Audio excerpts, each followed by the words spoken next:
Okay, so what's up, guys? I'm back with another video with the series How Millionaires Became Millionaires. And also, I want to tell you the time of when I'm recording the video. I was a bit sick, so my voice just sounds plain dead. But yeah, I hope you enjoyed. Alright, so when I say Dubai, you must think of places like Burj Al Arab, Burj Khalifa, the Palm Jumeirah, or the World Islands. Or you must think of supercars lying everywhere, being as common as your grandma's Prius. But you may also think of entrepreneurs, billionaires, rich sheikhs. But today we're gonna talk about Saygin Yalcin, the Dubai billionaire.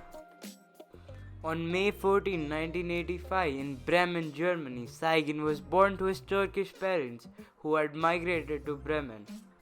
He was a skilled football player and played in the German Junior League. He stated in an interview that he wanted to be a professional footballer. When he was 12, him and his two best friends sold surprise chocolate eggs on the street and made about 10 marks a day, which is about $10.44 with inflation. And his product cost was none as his parents bought him those eggs for free. His first job was to distribute supermarket catalogs from door to door, which paid him around $70 a month. In a podcast, he stated he absolutely hated the job. He had another job of counting candles for supermarkets as well. Now, talking about his education, he did his early schooling from schools in Germany. However, he was later shifted to Mexico and the USA. At the age of 19, he was on his crossroads to decide whether he wanted to pursue football or he wanted to study something. And this is how he decided. I wanted to become a professional football player. Wow. Yes. So actually, I was playing all my life. When I was 4 years old, I started, and then until I was approximately 19 years old. And then I That's said, crazy. okay, I have to make a choice. I either become one of the best football players in the world, right? All right. And if I'm in the top 500 best football players in the world, I might be a multi-millionaire, right? So I said, nice. But if I was one of the 500 best entrepreneurs in the world, I would be multi-billionaire. Right. So I said, statistically speaking, I should go with studying something solid, maybe. So that did mean I should become a business person. For me, in my head, I just wanted to solve a larger problem I had, which I thought I need money for. He also wanted to become an aesthetic plastic surgeon. He went to a library, picked up all the books on the topic, and called the authors.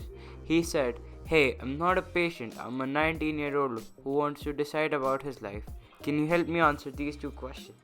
And the questions were, firstly, are you rich? And second, is your life as glamorous as it seems?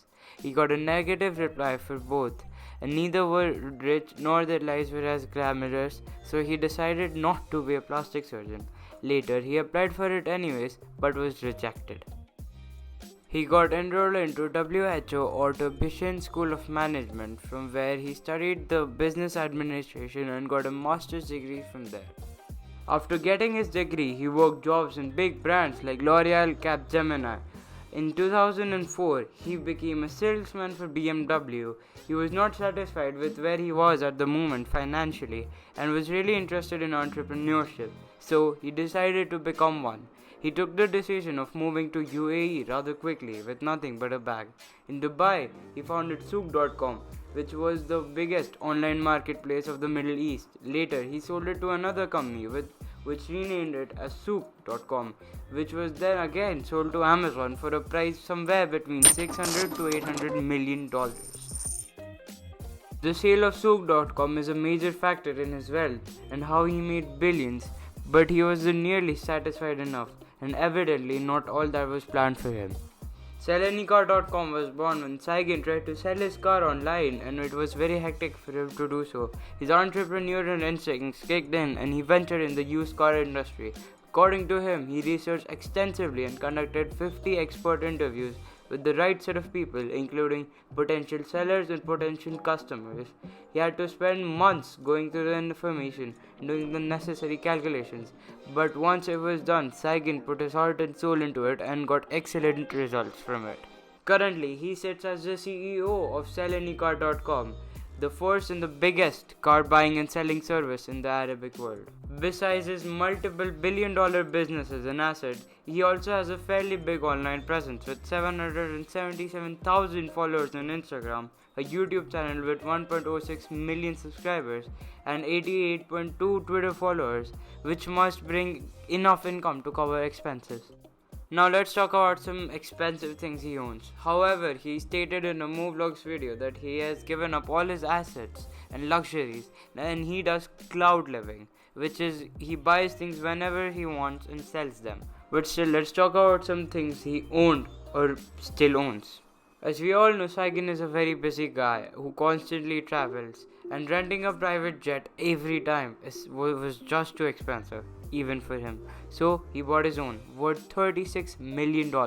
Swedish Beach Palace. It is a private island located not far from Dubai shore in the scheme Heart of Europe, which is a $5 billion scheme, and the Swedish palace would cost him around somewhere 80 million dirhams or $21 million. Skyview Penthouse. It is one of the most luxurious penthouses in downtown Dubai. It consists of luxurious bedrooms, an infinity pool, which cost around 27 million dirhams or about $7.3 million. An apartment in Burj Khalifa. He bought it for around $2 million and he reportedly must have sold it for a lot more. Now let's talk about his car collection, which includes a $1.7 million Bugatti Veyron, a $1.4 million Ferrari LaFerrari, a $1.85 million Lycan Fenrir, a $330,000 Rolls-Royce Wraith, a $380,000 Lamborghini Huracan Performance Spider, a $274,000 Lamborghini Huracan Performance, a $417,000 Lamborghini Aventador, a $147,000 Mercedes AMG G63, a $173,000 Mercedes Maybach S600. I mean, that's a lot of cars. And last but not the least is 17 million dirham house or $4.6 million. It is a 4 BHK house with a massive swimming pool and an even bigger lawn.